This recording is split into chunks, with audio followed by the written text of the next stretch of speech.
Donc, où est-ce qu'on est? On est à Rome, oui. On est à Rome avec Paul. Et peut-être juste vous situer, qu'est-ce qui fait en sorte qu'on est à Rome avec Paul? Si vous n'étiez pas là dans le mois de janvier, bien, on a regardé un voyage que Paul a fait et il a quitté la ville de Césarée en Israël et il devait se rendre à Rome pourquoi?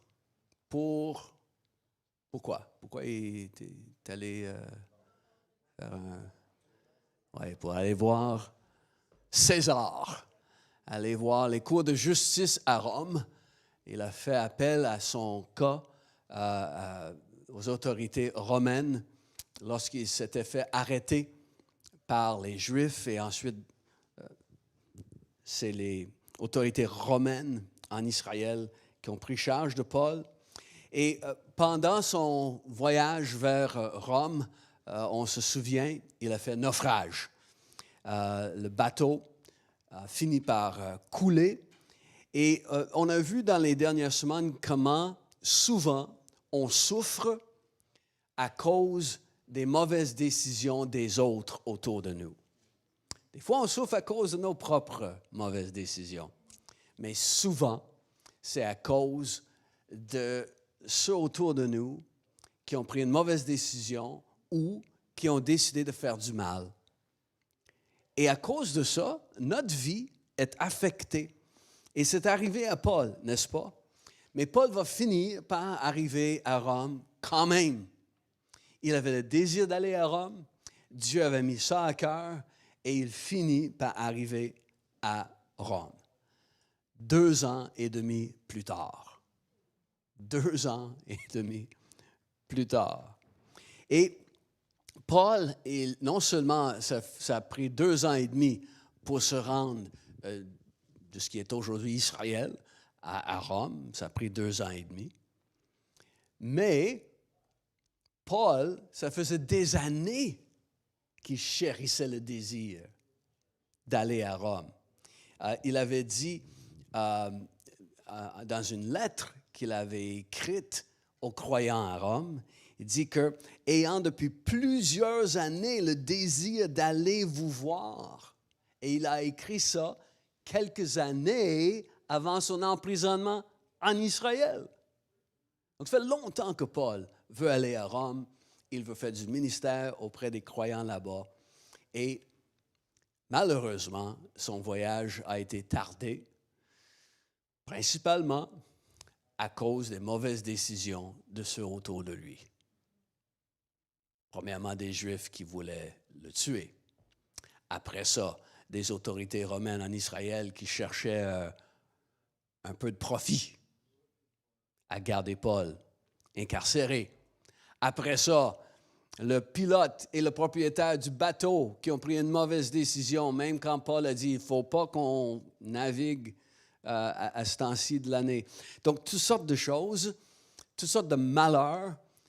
Et le point important qu'on a vu dans les dernières semaines, c'est que peu importe, même si c'est la décision des autres, même si le mal nous attaque d'un peu partout, Dieu est au-dessus de ces choses.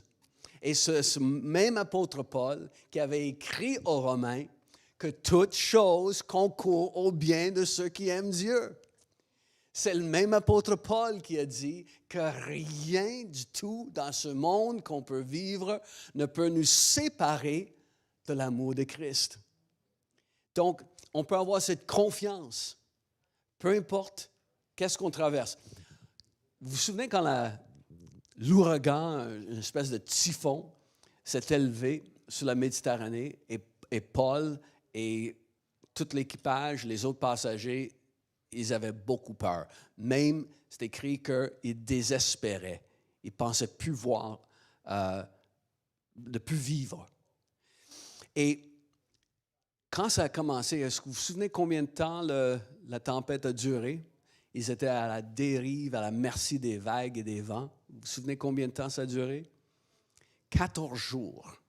14 jours. Une petite tempête, là.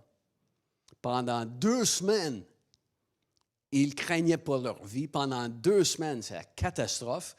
Et ce que j'essaie de souligner ici, c'est que le problème de l'apôtre Paul n'a pas disparu comme ça, là. Puis des fois, on est très découragé parce que le problème dans lequel on est perdure. Mais il faut garder cette confiance en Dieu et c'est pendant les 2 semaines que le Seigneur va parler direct à Paul pour dire, ne crains pas, ne crains pas, tu vas aller à Rome, tu vas témoigner pour moi dans la ville de Rome. Et donc, l'autre chose qu'on a regardé, c'est l'importance de ne pas avoir le réflexe d'interpréter le mauvais qui arrive comme étant le jugement de Dieu. Parce que c'est ce que les habitants de l'île ont fait, n'est-ce pas? Quand Paul se fait mordre par le serpent, tout de suite, voilà, ça c'est un meurtrier, c'est certain. Et nous-mêmes, on a tendance à juger quand quelque chose de mauvais arrive. On peut juger les autres. Mais qu'est-ce qu'il a fait de mauvais dans sa vie? Mais souvent envers soi-même, on a ce réflexe. Et c'est de mal comprendre la grâce de Dieu. Autrement dit, on ne reçoit pas selon ce qu'on devrait recevoir. On reçoit plutôt l'amour et la bonté de Dieu. Ça, c'est la grâce. Et tous ces points sont importants. L'apôtre Paul, on a vu comment finalement il va se rendre de Malte à Rome. Il va un jour marcher sur ce qu'on appelle la voie appienne. Et c'est là qu'il va rencontrer les frères. Ça, c'est une véritable photo. Aujourd'hui, ce n'est pas une photo d'il y a 2000 ans. C'est une photo de nos jours de cette même route qui existe aujourd'hui, qui traverse l'Italie. Et c'est là que Paul marchait à côté du centenier, l'officier romain assigné à Paul et les autres prisonniers. Et on marchait depuis Napoli, jusqu'à Rome. Vous voyez qu'il y a beaucoup de montagnes. Ce n'était pas facile nécessairement de voyager à pied en Italie à l'époque. Et c'est pour ça que les Romains, mais une des raisons pour lesquelles les Romains étaient si ingénieux au niveau de la construction de leur route. Et la route principale qui a été tracée à l'époque, c'est ce qu'on appelle la voie appienne, la Via Appia. Et vous voyez comment la route commence à Rome, descend et va jusque le côté est de l'Italie, juste un peu au sud de la ville de Bari, se finit à Brindisi. Et donc, lorsque Paul et ses compagnons vont toucher terre à côté de Naples, dans un grand port appelé à l'époque les Pouzoles, là, on va débarquer et on va aller chercher la voie appienne et on va monter à pied jusqu'à Rome. C'est un voyage d'à peu près 160, 180 kilomètres. Donc, quand même un long voyage et on est dans le mois de février. Donc, c'est pas chaud. Mais, autre petit peut-être fait intéressant pour vous, à côté de Naples, il y a quoi? Le mont Vésuve. Hein? Mount Vesuvius et Pompéi. C'est 15 ans plus tard que la montagne va exploser et que Pompéi et plusieurs des autres petites villes à côté de Naples seront entièrement détruites. 15 ans après cet épisode dans la vie de Paul. Donc, Paul va se rendre finalement à Rome et on va lire maintenant quelques versets dans la deuxième moitié de Acte 28 avant de regarder où on s'en va avec nos skis. Les frères de Rome verset 15 dans Acte 28, qui avaient reçu de nos nouvelles, sont venus à notre rencontre jusqu'au forum d'Appius et aux 3 tavernes. Et vous voyez sur la carte que le forum d'Appius et 3 tavernes, c'était comme à peu près à mi-chemin entre Napoli et Rome. En les voyant, les frères qui sont venus de Rome, Paul a rendu grâce à Dieu et a pris courage. À notre arrivée à Rome, l'officier a remis les prisonniers au chef de la garde, mais on a permis à Paul d'habiter dans un logement loué avec le soldat qui le gardait. Au bout de 3 jours, Paul a convoqué les chefs des Juifs. Quand ils ont été réunis, il leur a adressé ces paroles. « Mes frères, bien que n'ayant rien fait contre notre peuple ni contre les coutumes de nos ancêtres, j'ai été mis en prison à Jérusalem et livré entre les mains des Romains. Après m'avoir interrogé, ils voulaient me relâcher parce qu'il y avait chez moi rien qui mérite la mort. Mais les Juifs s'y sont opposés et j'ai été forcé d'en appeler à l'empereur, sans aucune intention d'accuser ma nation. Voilà pourquoi j'ai demandé à vous voir et vous en parler. En effet, c'est à cause de l'espérance d'Israël que je porte cette chaîne. » Ils lui ont répondu, « Nous n'avons reçu de Judée aucune lettre à ton sujet, et aucun frère n'est venu apporter ou dire du mal de toi. Cependant, nous voudrions l'entendre dire toi-même de ce que tu penses, car nous savons que cette secte rencontre de l'opposition partout. » Ils lui ont fixé un jour et sont venus en plus grand nombre le trouver dans son logement. Et Paul leur a fait un exposé.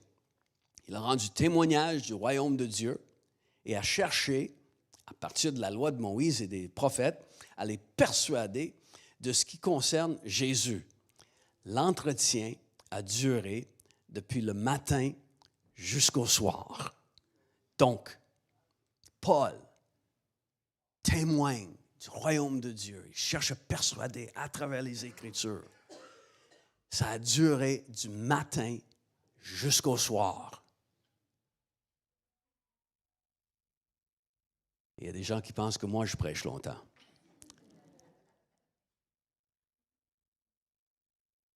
À la fin de la rencontre, les uns ont été convaincus parce qu'ils disaient, les autres n'ont pas cru. Comme ils se retiraient en désaccord, Paul n'a ajouté que ces mots. C'est avec raison que le Saint-Esprit a dit à nos ancêtres par l'intermédiaire du prophète Ésaïe, « Va vers ce peuple et dis, vous aurez beau entendre, vous ne comprendrez pas, vous aurez beau regarder, vous ne verrez pas. En effet, le cœur de ce peuple est devenu insensible ou endurci. Ils se sont bouchés les oreilles et ils ont fermé leurs yeux, de sorte que leurs yeux ne voient pas, que leurs oreilles n'entendent pas, que leur cœur ne comprenne pas. Sinon, ils se convertiraient et je les guérirais. Sachez donc que le salut de Dieu a été envoyé aux non-juifs et eux, ils l'écouteront. » Et lorsqu'il a dit cela, les Juifs sont partis en discutant vivement entre eux. Et Paul est resté 2 années entières dans une maison qu'il avait louée.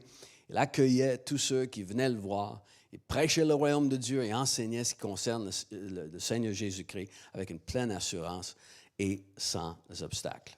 Donc, Paul, pendant 2 ans, va continuer à faire du ministère du mieux qu'il peut. Il est assigné à la maison, il est arrêté, il n'est pas en liberté, mais il a la liberté chez lui et les gens viennent. Et on a vu comment, justement, tous les gardes qui faisaient une rotation, tout le monde apprenait qui était Paul et pourquoi il était là. Paul leur expliquait l'Évangile sans cesse dans ce contexte-là. Et Paul, il va convoquer les principaux des Juifs 3 jours après son arrivée. À l'époque, avez-vous une idée combien de Juifs habitaient la ville de Rome? Les historiens nous disent entre 20 et 50 000 dans la ville de Rome. On a des preuves de l'existence de 11 grandes synagogues qui datent de l'époque.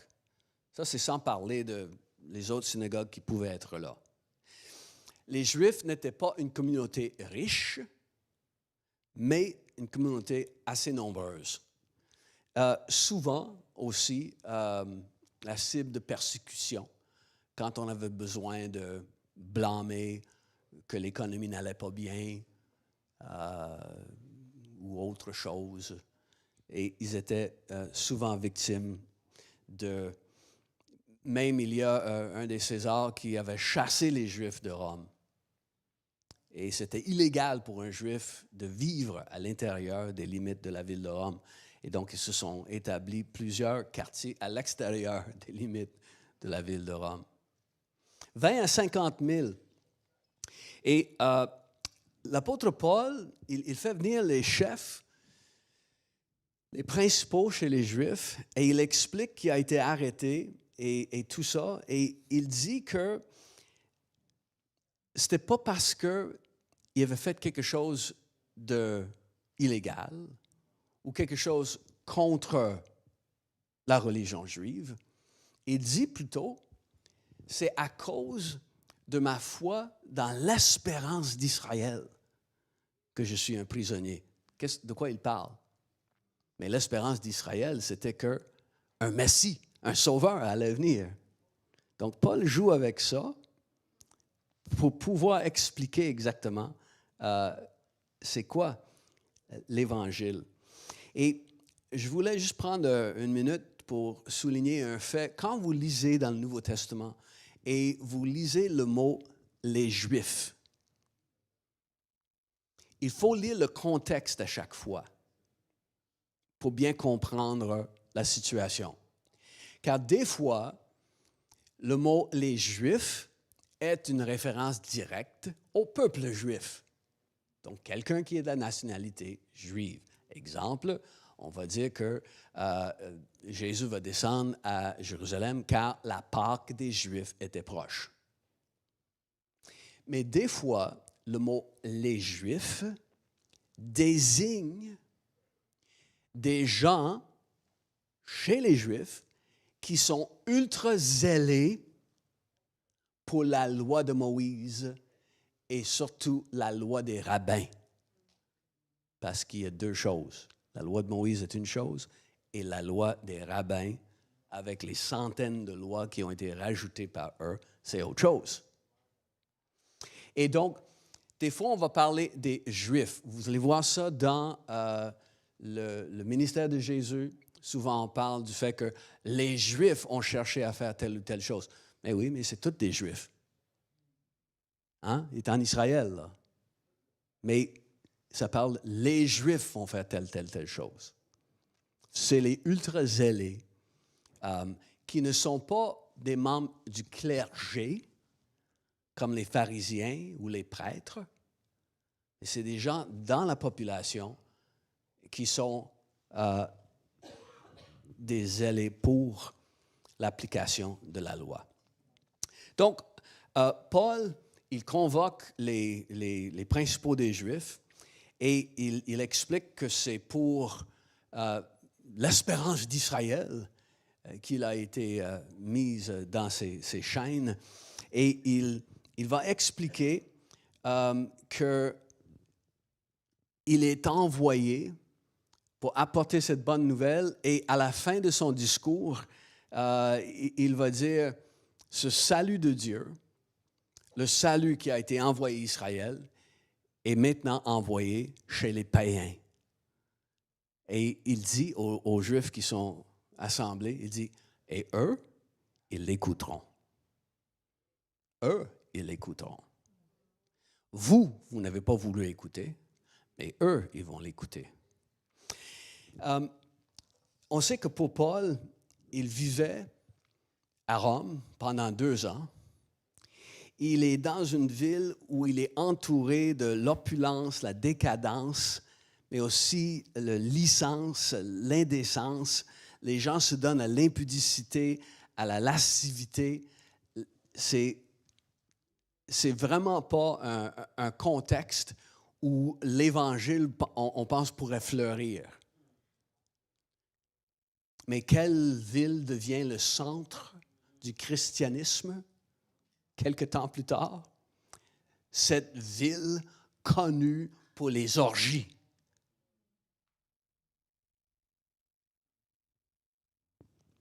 Autour de Paul, les gens vivaient dans des orgies sensuelles. Il y avait beaucoup d'argent à Rome. Oui, il y avait des pauvres, mais il y avait une classe, on va dire, gouvernementale, où les gens avaient beaucoup d'argent et les gens vivaient pour des orgies de plaisir sensuel. L'annonce de l'Évangile va heurter deux mondes qui s'opposent au royaume de Dieu. Ça a toujours été, ça l'est encore aujourd'hui. L'annonce de l'Évangile se heurte à deux mondes. L'immoralité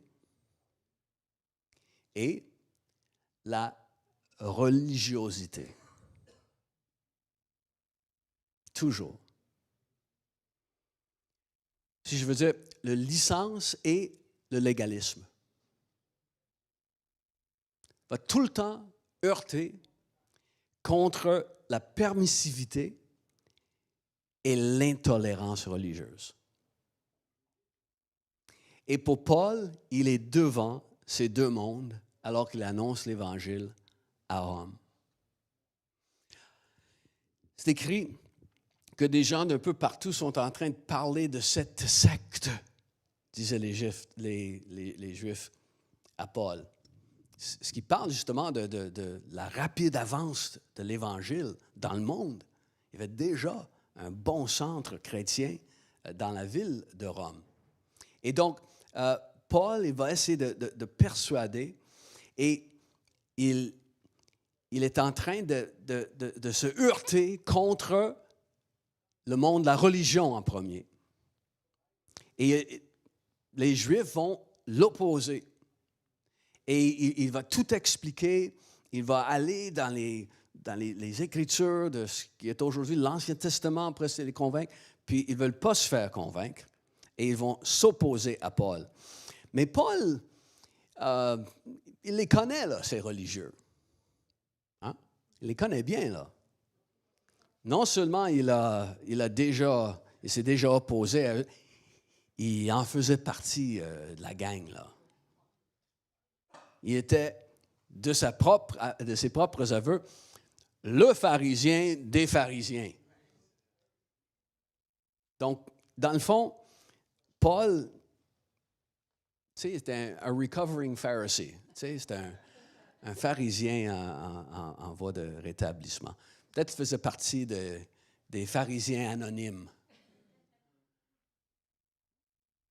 Parce que lui, il sait, là, c'est quoi lutter contre la religion. Il peut arriver dans une rencontre des PA, des pharisiens anonymes. Bonjour, je me nomme Paul. Je suis un pharisien en voie de rétablissement. Ça fait 20 ans que je ne compte plus sur mes propres œuvres pour être sauvé. Ça fait 20 ans que je ne condamne plus ceux qui mettent une tranche de bacon sur leur hamburger. Paul, il connaît très bien leur mentalité. Présent parmi eux, présent avec eux, puis le plus zélé de la gang, là. Donc, le problème avec le légalisme, le problème avec la religion, et même le légalisme au sein de l'Église du Seigneur. Pas ici, mais en Ontario, j'entends que des fois, c'est quoi le légalisme? Mais un légaliste, c'est celui qui fait preuve d'un respect scrupuleux des lois. Il faut que des lois soient observées. C'est ça qui est le plus important, là. Et un légaliste, il va baser sa religion, il va baser sa relation avec Dieu sur son adhérence et son observance des lois. Le problème, c'est que quand on ne vit pas la grâce de Dieu, quand la grâce de Dieu, quand son acceptation inconditionnelle n'est pas la base de notre relation, on commence à écrire nos propres lois pour être acceptés par Dieu. Déjà remarqué ça? Pourquoi on fait ça? Parce qu'on sait qu'on ne respecte pas toutes les lois de Dieu. Donc, on se fait des petites lois de plus qu'on est capable de respecter. Et quand on respecte nos propres petites lois, bon, je me sens correct, là. Ma relation est basée sur le respect, l'adhérence aux lois. Et l'apôtre Paul, il est devant une ville où c'est de la déchéance au niveau moralité, mais il est aussi face à l'esprit religieux, l'intolérance. Et si vous pensez que l'intolérance que l'on vit dans notre siècle n'est pas reliée à un esprit religieux, pensez-y encore. C'est le même esprit. Et l'intolérance d'un groupe fait en sorte qu'il y a une opposition au principe du royaume de Dieu. Au point où on veut changer des lois et on établisse de nouvelles lois qui font en sorte que l'intolérance est de plus en plus forte, appuyée par des lois. Et l'apôtre Paul, il est face à cette intolérance. Et c'est drôle que pour l'apôtre Paul, il comprend que les esprits religieux vont être plus difficiles à déloger que l'esprit de l'immoralité dans la ville de Rome. Le salut est envoyé maintenant aux païens et eux, ils l'écouteront. Ne paniquez pas quand vous voyez qu'il y a de plus en plus d'immoralité dans notre société. Ce ne sera pas difficile à déloger les esprits qui sont derrière.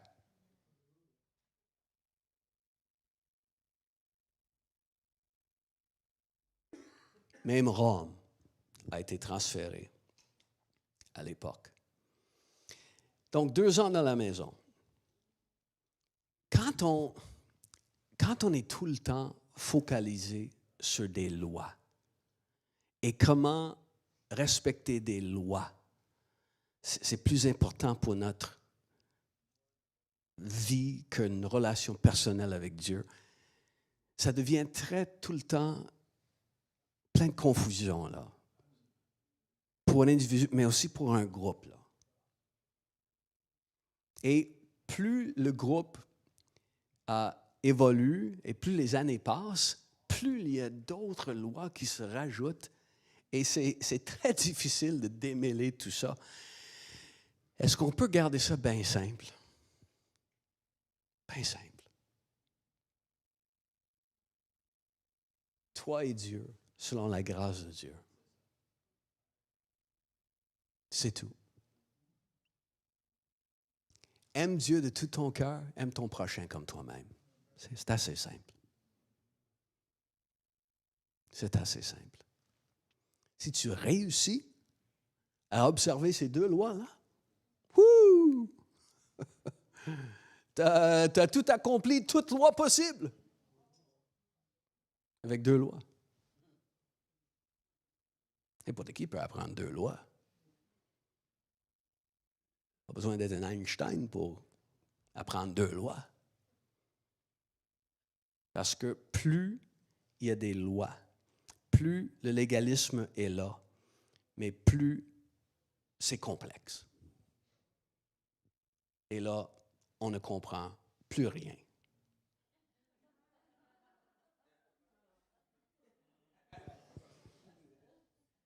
Vrai ou faux?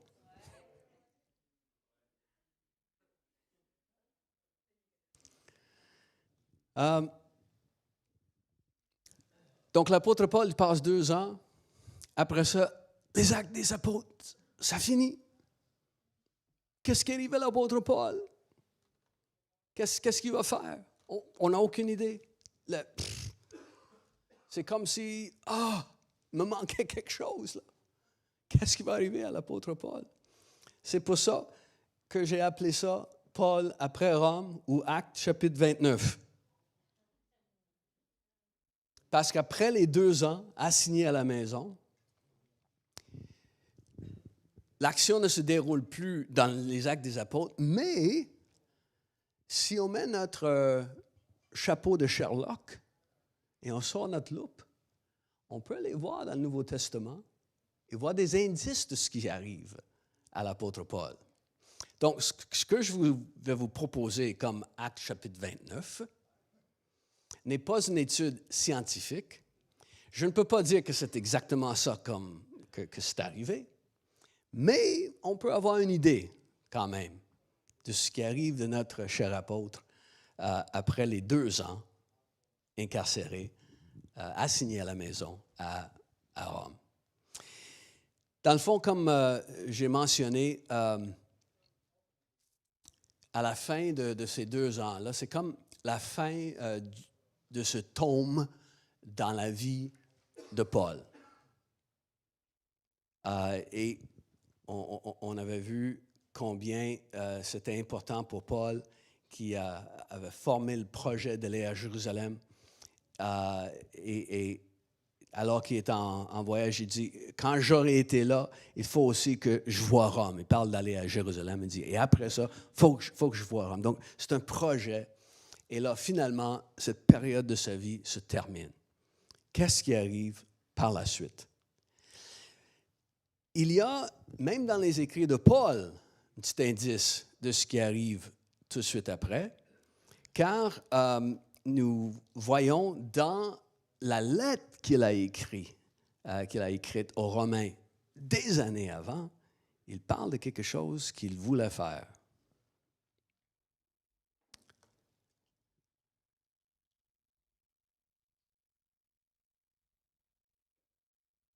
Allez voir l'Espagne. Vous connaissez le groupe Three Dog Night? Well, I've never been to Spain. But I kind of like the music. Non? Oh, je suis trop vieux. Je suis trop vieux. Donc, Paul, même il y a une place où Paul dit aux Romains, je vais vous voir en passant alors que je me rends en Espagne. Donc, c'est comme si l'Espagne, c'était la destination où il allait faire du ministère. Il voulait faire du ministère. Et pendant que je me rendais, mais je vais arrêter chez vous, là. Mais il voulait aller en Espagne. Donc, après les 2 ans, il est vraisemblable que Paul est comparu devant l'empereur, devant Néron, qui était l'empereur à l'époque, qu'il aurait été relâché. Peut-être Paul, en racontant tout, Néron a dit, mais oui, je ne vois pas pourquoi je retiendrai cet homme-là. Peut-être, selon les lois romaines, peut-être il a été relâché parce que ses accusateurs ne se sont pas présentés. C'est aussi une possibilité. Il aurait été relâché et il aurait pris la route pour l'Espagne. Et bien sûr, l'Espagne, c'est pas trop loin, un petit voyage en bateau encore. Quand on est traumatisé par un événement, ça ne veut pas dire qu'on ne devrait pas foncer encore. Hein? Sinon, il aurait fallu qu'il passe par les Alpes. Et il n'y avait pas d'éléphant.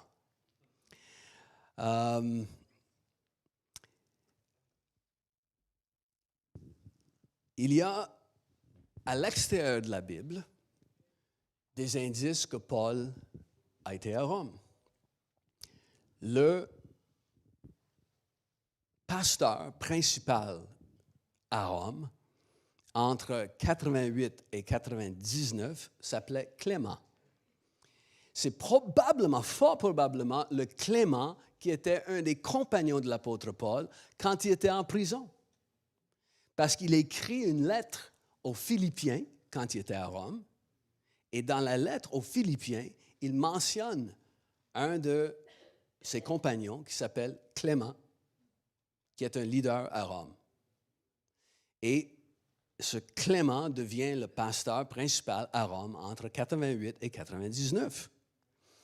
Et Clément a écrit une lettre qui n'est pas dans la Bible, mais lui a écrit une lettre aux Corinthiens, Clément, en 96. Donc, Clément a écrit en même temps, il est contemporain, à l'apôtre Jean.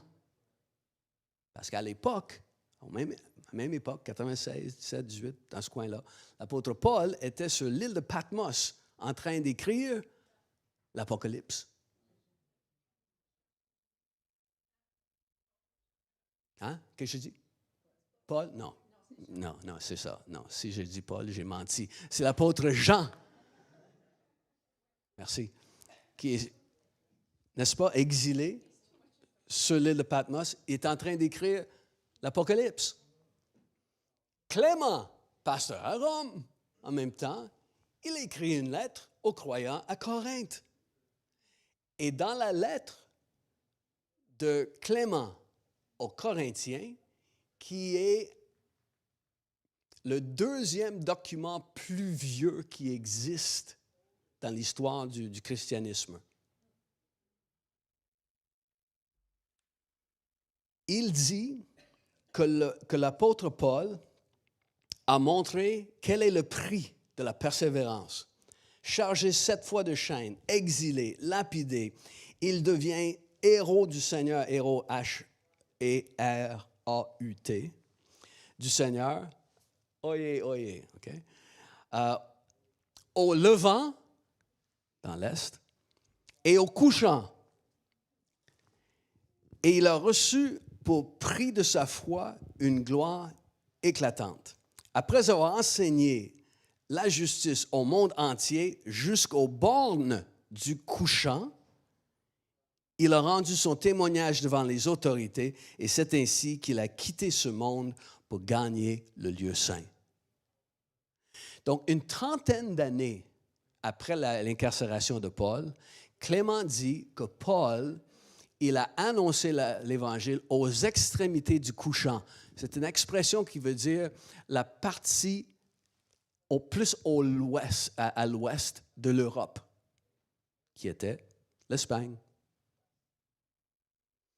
Il y a aussi d'autres écrits, par exemple, dans le 2e siècle, par Irénée et Tertullien, qui parlent de Paul qui était en Espagne. Il y a l'historien Eusèbe, qui écrit vers 325, qui parle de Paul qui était à Rome. Il y a même le grand Jean Chrysostome, qui était un des plus grands de son époque, à la fin du 4e siècle, qui dit tout bonnement que Paul a fait du ministère en Espagne. Il y a plusieurs traditions locales en Espagne, des endroits où Paul a passé, et depuis ce temps-là, les gens de la place gardent le souvenir vivant, ou gardent vivant le souvenir plutôt, du passage parce que c'est difficile de garder le souvenir de Paul vivant, mais garde vivant le souvenir de Paul. Bon, donc, Paul, il aurait été en Espagne tout de suite après. Et voici, on va finir avec un petit survol de où Paul était. Donc, il serait revenu de l'Espagne, si vous voyez sur la carte. Il a arrêté à Crète, En deuxième, il est allé dans la ville de Colosse. Après ça, à Éphèse. Après ça, à Milette. Après ça, il est monté vers Troas. Ensuite, 6, c'est à Macédoine. 7, Corinthe. 8, Nicopolis. Et 9, de retour à Rome. La Bible parle de ces endroits, parle de Paul à ces endroits. Paul en parle dans ses lettres, sauf qu'on ne voit pas aucun de ces endroits à l'époque où Paul va écrire dans les Actes des Apôtres. Donc, ça suppose que ce soit après. Exemple, la première place, après l'Espagne, c'était en Crète, l'île de Crète. Alors, ici, au milieu de la Méditerranée, il passe par l'île de Crète. Et il va écrire à Tite, « Je t'ai laissé en Crète afin que tu mettes en ordre ce qui reste à régler et que, selon mes instructions, tu établisses des anciens dans chaque ville. » Paul aurait été en Crète avec Tite, ils auraient établi des églises, mais on ne voit jamais Paul faire du ministère en Crète avant ça. Donc, c'est probablement après la première fois qu'il a été emprisonné à Rome. Aussi, pendant qu'il était à Rome la première fois, il avait écrit à Philémon, au verset 22, « Prépare-moi une chambre, car j'ai bon espoir de vous être rendu bientôt en réponse à vos prières. » Vous allez voir dans les écrits de Paul, les lettres qu'il a écrites à partir de Rome à la première fois dans ces 2 ans-là, que pour lui, c'est presque chose gagnée, là. Il va être libéré. C'est dans son langage. Vous allez voir après que c'est autre chose.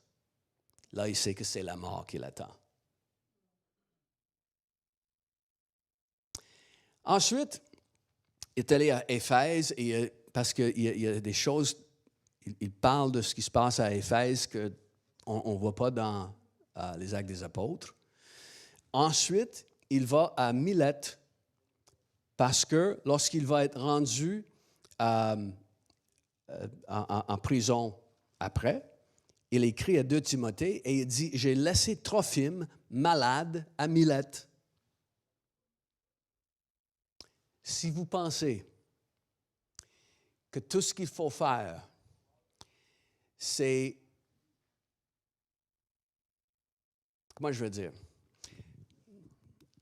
il y avait autrefois une doctrine qui circulait que si tu es malade, tu as juste à dire que tu n'es pas malade et tu ne seras plus malade. Name it and claim it, blab it and grab it, on disait en anglais. Donc, si c'était comme ça, comment ça se fait que l'apôtre Paul a dû laisser son ami qui l'accompagnait malade à Milette? Assez pour l'éditorial. De retour à l'action. Ensuite a été de ce qui est le nord de la Turquie. Quand tu viendras, apporte le manteau que j'ai laissé à Troas. Donc, on sait qu'il est allé à Troas, chez Carpus. Tâche de venir avant l'hiver. Ensuite, on sait qu'il avait le désir d'aller dans la ville de Philippi, qui est dans le nord de la Grèce, en Macédoine, et que justement, il a été en Macédoine. À mon départ pour la Macédoine, je t'ai encouragé à rester à Éphèse. Donc, on voit qu'il était également parti pour la Macédoine. Ensuite, à Corinthe, Paul il avait l'habitude, n'est-ce pas, on le voit dans les Actes des Apôtres, de repasser dans les villes où il avait déjà été pour encourager les gens. Donc, il va descendre à Corinthe, lui qui a déjà fait du ministère à Corinthe, bien sûr, et il dit, « Eraste est resté à Corinthe. J'ai laissé Trophime malade à Milette. » Et finalement, il serait passé par le côté occidentale, côté ouest de la Grèce, dans la ville de Nicopolis, parce qu'il avait décidé, c'est là que je vais passer l'hiver. Mais c'est probablement à Nicopolis ou entre Corinthe et Nicopolis que Paul s'est fait arrêter. Pourquoi Paul se fait arrêter? Parce qu'à cette époque-là, Paul a été libéré en 63, l'an 63, où les 2 ans de son incarcération se seraient terminés en 63. Qu'est-ce qui arrive? Le climat politique a changé dans l'Empire romain. Les chrétiens ont commencé à vivre une vague de persécution sous l'empereur Néron,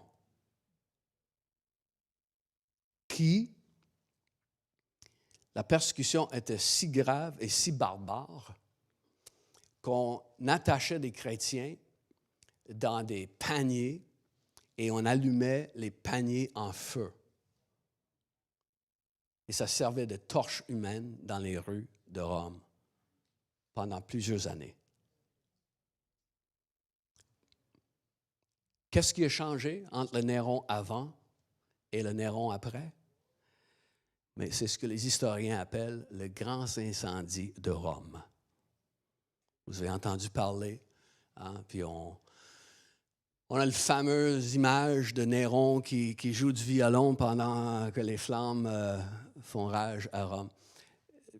Il n'y a rien d'absolument à 100%, on peut dire voici ce qui est arrivé, mais la plupart des historiens sont d'accord que Néron a profité de cet incendie parce que des bidonvilles qui étaient proches de son palais, ça le dérangeait.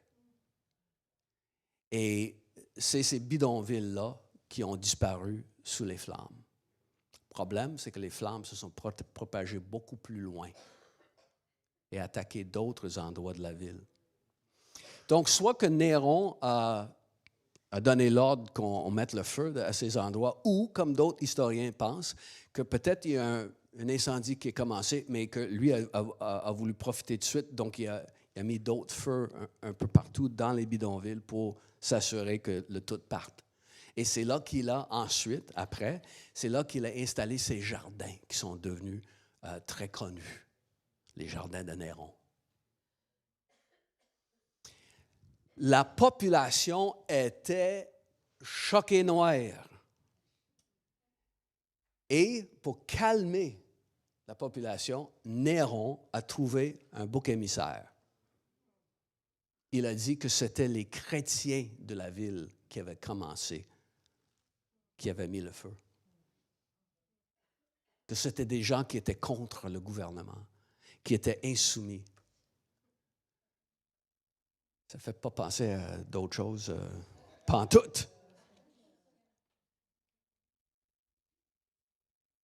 Et là, il y a une vague de persécution qui a commencé contre les chrétiens. C'est là que ça a commencé, où des chrétiens étaient jetés au lion, au Colisée, pour le sport. Et puis, on a arrêté Paul comme leader de l'Église. De retour à Rome, il a connu le martyre selon l'histoire et la tradition en l'an 67 ou 68. Probablement décapité, puisqu'il était un citoyen de Rome, donc il aurait été épargné la barbarité de se faire jeter au lion. Mais c'est là que Paul, sa vie, a terminé.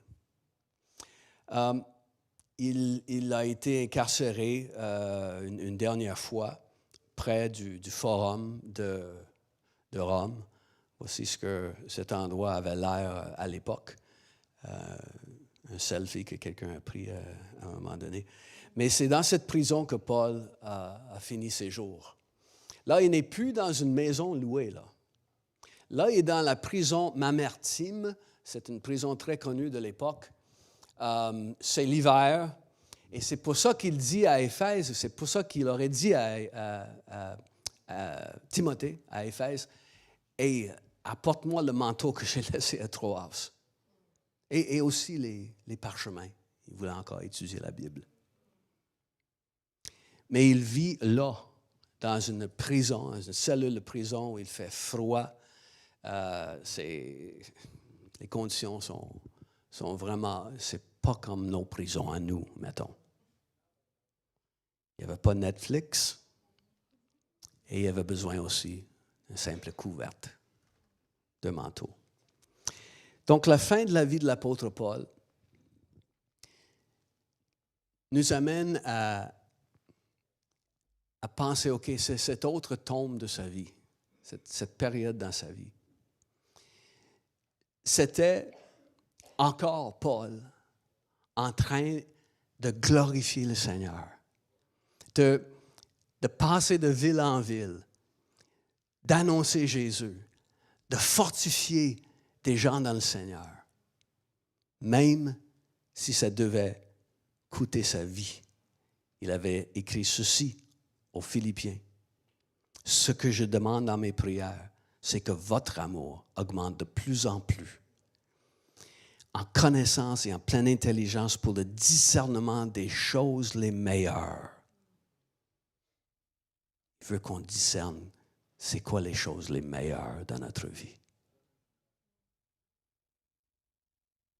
Et que vous soyez purs et irréprochables pour le jour de Christ, remplis du fruit de justice qui est par Jésus-Christ, à la gloire et à la louange de Dieu. Et plus loin, il dit, conformément à ma ferme attente et à mon espérance, je n'aurai honte de rien, mais maintenant, comme toujours, la grandeur de Christ sera manifestée avec une pleine assurance dans mon corps, soit par ma vie, soit par ma mort.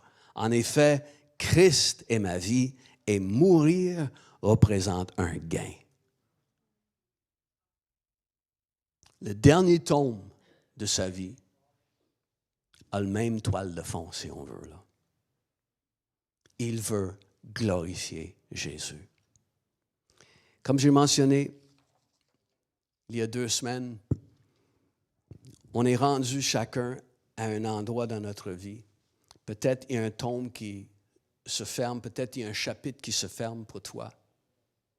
C'est quoi le prochain tome? C'est quoi le prochain chapitre? Et en beaucoup, c'est nous qui décidons qu'est-ce qui sera écrit dans le prochain tome. Ah, il y a d'autres éléments qui peuvent bousculer des choses et changer des choses. Mais dans le fond, c'est nous. En grand, c'est nous qui déterminons. Donc, si c'est moi qui va déterminer, moi, je veux que mes décisions soient déterminées à partir de ce désir que peu importe, que ma vie rende gloire à Jésus. Que ce soit par ma vie, que ce soit par ma mort. Peu importe, je veux que ma vie, tu sais, que le prochain tome, là, qu'est-ce que je veux dans le prochain chapitre? Qu'est-ce que je veux faire? Tu sais, à part m'inscrire pour des cours de danse sociale. Là. Qu'est-ce qui va être écrit là? Pour discerner les choses les meilleures. Oui, ça peut inclure devenir plus expert à danser la samba. Mais il ne faut pas que ce soit ça qui décrit cette période de ma vie. Peut-être j'ai appris à danser de la samba pendant cette période. Mais le plus important, c'est que comment ma vie et peut-être ma mort aurait glorifié le Seigneur qui m'a sauvé. Levons-nous ensemble. J'ai prêché trop longtemps, mais pas aussi longtemps que Paul.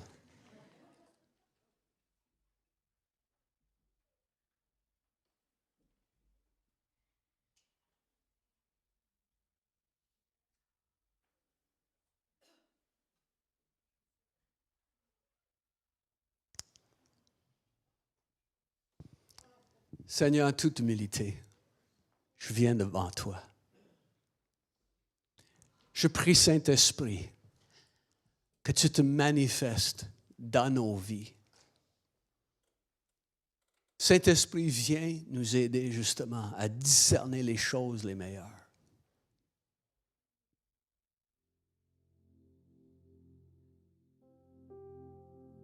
Je demande encore une fois que tu transmettes à chaque individu, chacun de tes fils ici, chacune de tes filles ici, transmets, Seigneur, une vision, un rêve qui vient de toi. Et que chacun discerne les choses les meilleures.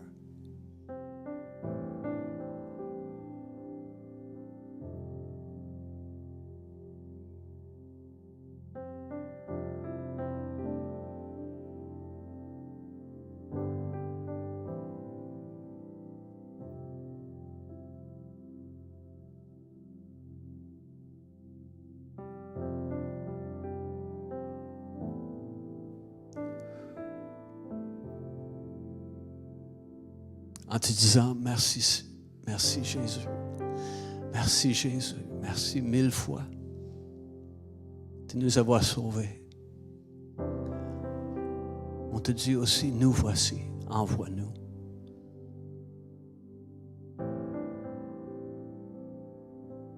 L'apôtre Paul n'est plus, mais l'Esprit qui l'a animé, toi Saint-Esprit, tu es ici. Nous voici, envoie-nous.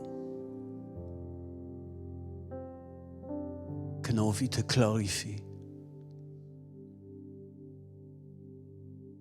Que nos vies te glorifient.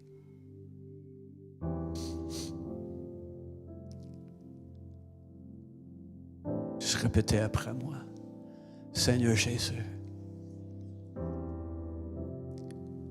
je te soumets le prochain tome de ma vie.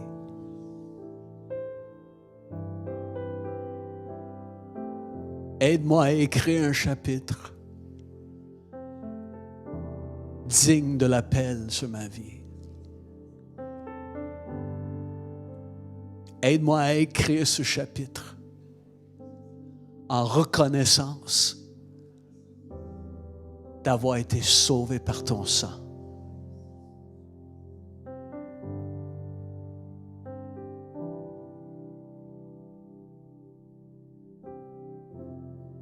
Amen.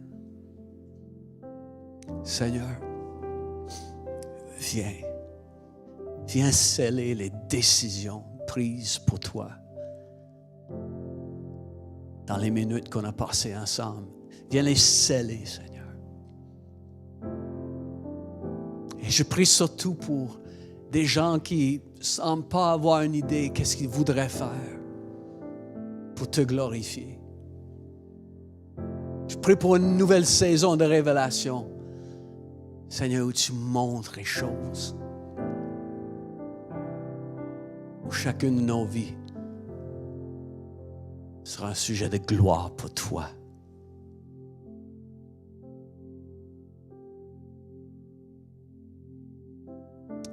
Amen. Et une partie de ce qu'on peut faire ensemble, et une partie de la raison qu'on est ici ensemble en tant qu'Église, c'est de se voir et avoir du plaisir ensemble. Encouragés par les frères. C'est écrit dans Acte 28. Donc, restez un peu après si vous êtes capable. Le café est ouvert. Et aujourd'hui, peut-être pas en grande primeur, mais la première fois, il va y avoir des sushis préparés par le chef Boris, frais de ce matin, que vous pouvez acheter au café et aussi des sandwichs. Donc, restez un peu, parlez avec des gens que vous aimez, même si vous ne les aimez pas. Seigneur les aime. Dieu vous bénisse. On va se revoir la semaine prochaine. Merci d'avoir été avec nous ce matin. Si vous avez des questions sur ce que vous avez entendu aujourd'hui ou simplement vous aimeriez en savoir plus sur la foi chrétienne en général ou encore sur qui on est en tant qu'Église, n'hésitez pas à nous envoyer un courriel à montréal@commercial-catchdefer.com. Vous pouvez aussi nous joindre au travers de la page Facebook en nous envoyant un message privé. Si vous avez aimé le contenu de la réunion d'aujourd'hui, vous pouvez nous suivre de semaine en semaine pour rien manquer de nos réunions. Vous pouvez le faire en vous abonnant à notre chaîne YouTube ou en nous suivant sur notre page Facebook. N'hésitez surtout pas à partager avec vos amis, à commenter, à liker notre contenu. Je vous souhaite à tous une excellente semaine et on va se voir dimanche prochain. Bye tout le monde.